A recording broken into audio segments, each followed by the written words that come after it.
agua no ahoga a las personas en mi pueblo. Las digiere.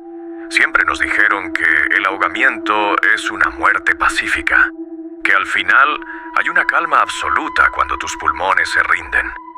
Es mentira. Al menos en el lago Negro es mentira. Allí abajo no mueres. Te mantienes consciente, con los ojos abiertos en la oscuridad helada, sintiendo cómo el agua negra te corroe durante décadas. Me llamo Marcos y acabo de huir del pueblo donde nací. Si estás escuchando esto en la sombra misteriosa, hazme un favor. Ve a tu cocina. Abre el grifo. Si el agua sale con un ligero tono marrón y huele a tierra vieja, no la bebas. No te laves la cara con ella, porque el lago está buscando nuevos afluentes y acaba de encontrarte. El lago mudo.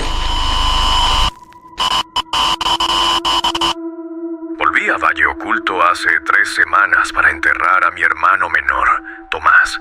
El informe policial decía que fue un trágico accidente de pesca.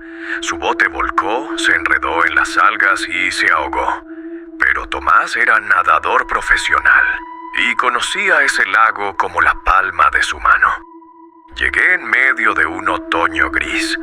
El pueblo seguía igual que hace 20 años. Las mismas casas de madera desgastada, los mismos rostros cansados y pálidos en las calles. Nadie me dio el pésame. Los vecinos me miraban con una mezcla de lástima y alivio, como si la muerte de mi hermano hubiera saldado una deuda que todos debían pagar. Fui al lago esa misma tarde. Quería ver el lugar donde lo encontraron. Al llegar a la orilla sentí el primer escalofrío.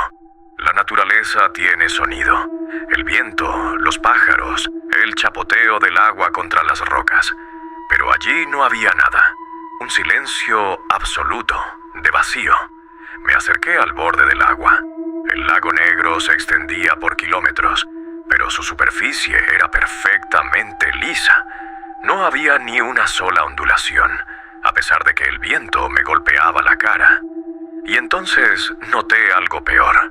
Miré hacia el agua esperando ver mi reflejo, pero el agua no reflejaba nada. No reflejaba el cielo gris, ni los árboles, ni mi rostro. Era como mirar hacia el fondo de un pozo infinito que absorbía la luz. Arrojé una piedra del tamaño de mi puño. La piedra golpeó la superficie, pero no hubo un splash. No hubo salpicadura ni ondas concéntricas. El agua simplemente se tragó la roca con un sonido succionador, viscoso. El agua no era normal, era espesa. Estás escuchando a la sombra misteriosa. Me instalé en la vieja casa de mis padres, que había estado cerrada durante años. El dolor por la muerte de Tomás se estaba transformando en una paranoia fría. Esa noche, revisé las pertenencias que la policía me había entregado. Su ropa estaba húmeda, a pesar de haber pasado días en la comisaría. En el bolsillo de su chaqueta encontré un cuaderno. Sus notas de campo. Tomás era biólogo. Había vuelto al pueblo para estudiar la fauna del lago. Pero sus últimas entradas no hablaban de peces o algas. Parecían el diario de un loco. 12 de octubre. No hay peces. Nunca hubo peces. Lo que pescábamos de niños eran costras. Costras que se desprendían del fondo. El lago no es un cuerpo de agua, es un estómago. 18 de octubre. El ciclo se cumple. Cada 20 años el nivel del agua baja. El lago se despierta y le duele. Necesita 3, siempre 3 para volver a dormir. 1966, 1986, 2006. Ahora estamos en 2026. Tiene sed. El alcalde lo sabe. Me quedé helado. 2006. En el verano de 2006 hubo una terrible tragedia en el pueblo. 3 adolescentes se ahogaron tras robar una balsa. Yo era un niño, pero recuerdo el terror en las calles. Fui al baño a lavarme la cara. Estaba sudando frío. Abrí el grifo del lavabo. El agua tosió en las tuberías y salió disparada. Me eché agua a la cara frotándome los ojos. Al secarme con la toalla, sentí un olor nauseabundo. Un hedor a huevo podrido, fango y carne descompuesta. Miré mis manos. Estaban cubiertas de una película negra y grasienta. Miré el lavabo. El agua que salía del grifo no era transparente.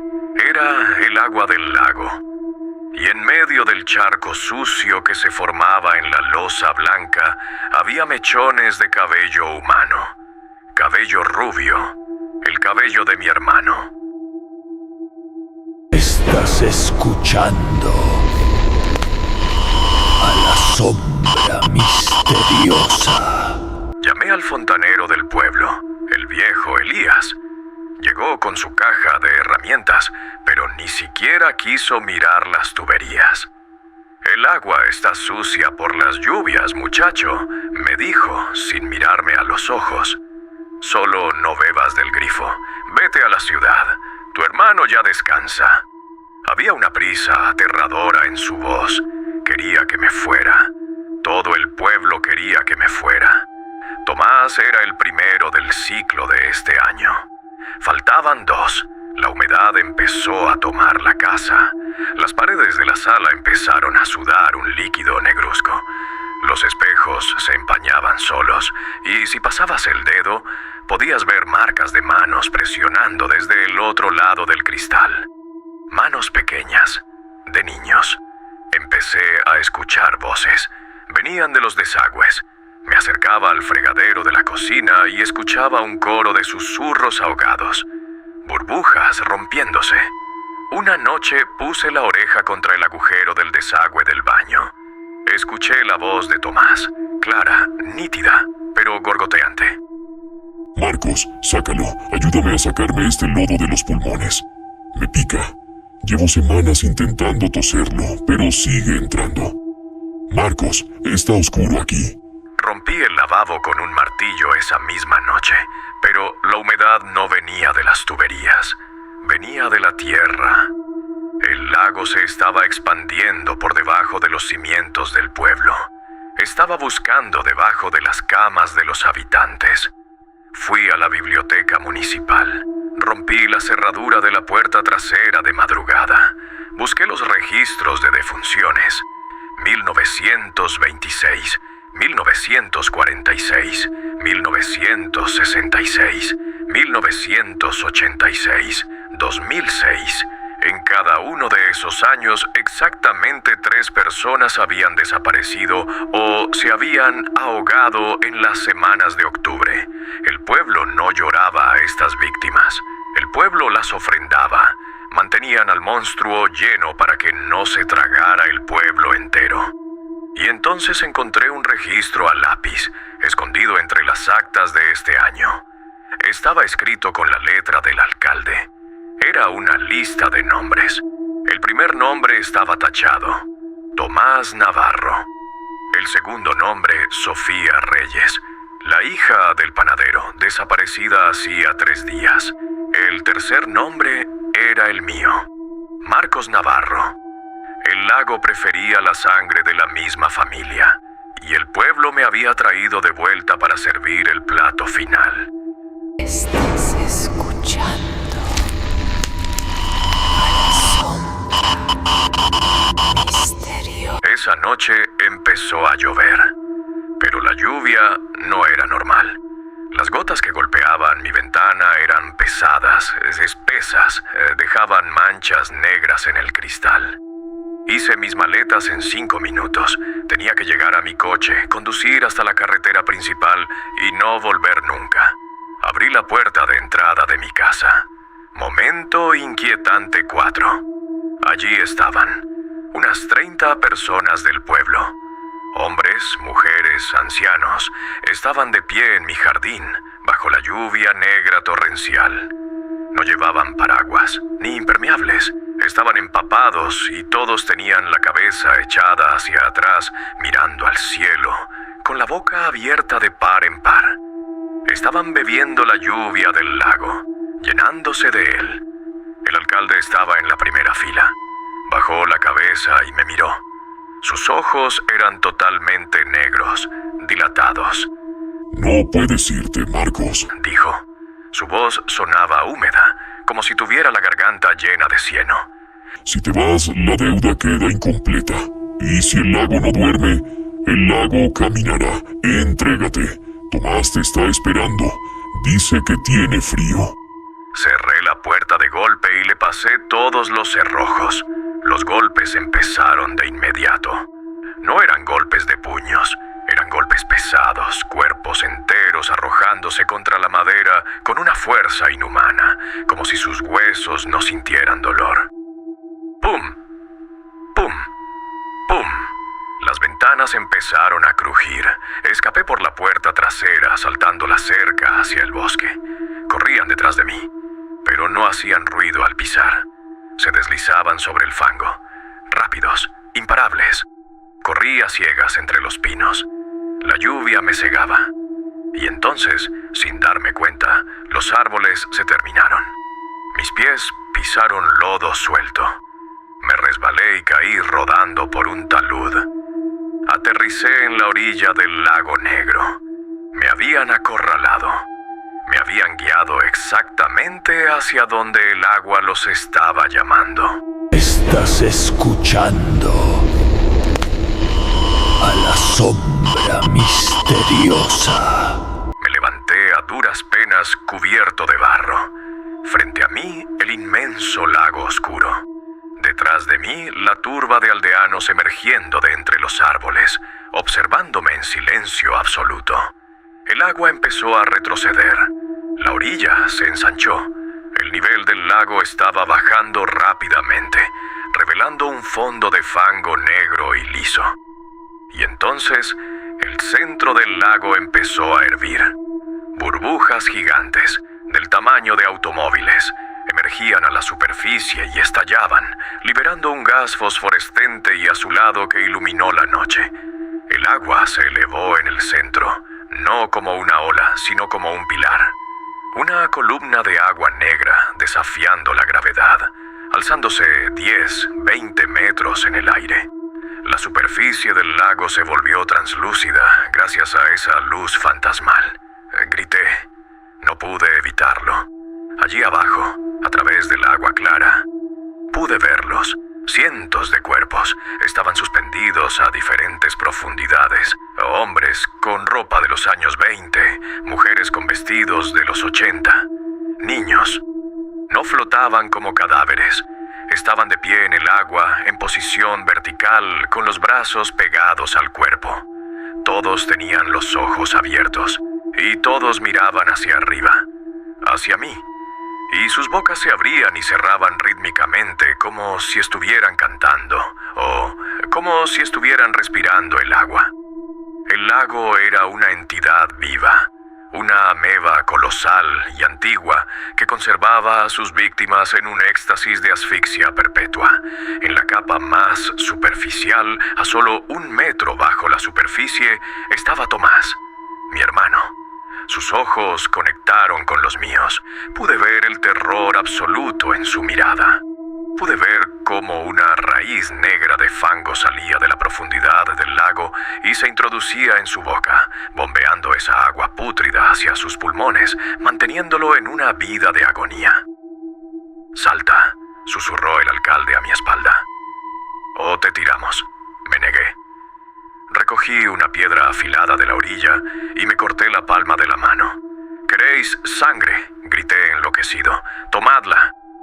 Apreté mi puño y dejé caer mi sangre sobre el fango negro de la orilla. En el instante en que mi sangre humana pura tocó la tierra del lago, el pilar de agua negra colapsó con un rugido ensordecedor. El lago odiaba la sangre fresca. Solo quería carne sumergida. La reacción violenta del agua creó una ola de fango que golpeó la orilla, derribando a los aldeanos. Aproveché el caos. Corrí por la ribera hasta llegar a la vieja carretera maderera. Caminé 10 horas hasta que un camionero me recogió de madrugada. Estás escuchando a la sombra misteriosa. Eso fue hace una semana. Llegué a la ciudad. Estoy a 800 kilómetros de Valle Oculto y de ese maldito lago. La policía de aquí me tomó declaración, pero sé que creen que estoy loco por el trauma de la muerte de mi hermano. Dicen que buscarán en el pueblo. Pobre de ellos si se acercan al agua. Yo pensé que estaba a salvo. Vivo en un cuarto piso. Aquí todo es concreto y cristal. No hay tierra. Pero hay un problema. El agua tiene memoria y el agua está conectada. Toda el agua del mundo es, al final, una sola red. Por los ríos, por las nubes, por las tuberías subterráneas. Hace 3 días serví un vaso de agua mineral. Mientras lo miraba sobre la mesa, la superficie del agua empezó a vibrar. No hubo terremoto. No pasó ningún camión. El agua temblaba por sí sola y se oscureció un tono. Ayer empezó a llover en la ciudad y la lluvia huele a fango, huele a huevo podrido y a flores marchitas. Hoy, mientras grababa este audio para ustedes, sentí una gota caer sobre mi cabeza. Miré hacia arriba. El techo está impecable. No hay tuberías pasando por mi sala, pero el techo está sudando. Sudando un líquido negro que desafía la gravedad. No escapé del lago. Simplemente le mostré al lago el camino hacia las tuberías de la ciudad. Le di a probar mi sangre, y ahora sabe que aquí, en la ciudad, hay millones de personas. Millones de bocas listas para ser llenadas de agua. El ciclo de los 20 años ya no es suficiente. El lago ya no quiere dormir, quiere expandirse. Estoy escuchando burbujas en el desagüe de mi ducha ahora mismo. Suena como Tomás me está diciendo que haga espacio. Por favor, si ves tu reflejo en un charco en la calle y tu reflejo no se mueve cuando tú te mueves, no respires. La sombra misteriosa. No olvides suscribirte y compartir el video.